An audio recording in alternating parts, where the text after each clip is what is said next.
ஒரு சம்பு தண்ணி எடுத்துக்கங்க.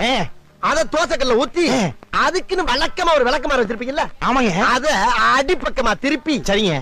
வரட்டுன்னு ஒரு 4 இழுப்பு இழுத்து சரிங்க. நல்லா கழுவி விட்டுருங்க. சரிங்க. ஒரு கிண்ண நிறைய மாவு எடுத்து பெரிய ரவுண்டாவும் இல்லாம சின்ன ரவுண்டாவும் இல்லாம சரிங்க. பொதுவா ஒரு ரவுண்ட ஊத்தி 4-5 வெங்காயத்தை போட்டு அள்ளி பொடி பொடியா நறுக்கி அப்படியே மேலாப்ல பரபரன்னு தூவி விட்டு சரிங்க.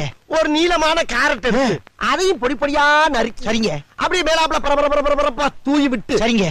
ஒரு 16 கரண்டி நெய் எடுத்து சரிங்க. அதுல 6 கரண்டி நெய்ய உள் சைடு அப்படியே லேசா விளாவி விட்டு சரிங்க. 10 கரண்டி நெய்ய தோசைக்கு வெளி சைடு அப்படியே மேலாப்ல விளாவி விட்டு சரிங்க.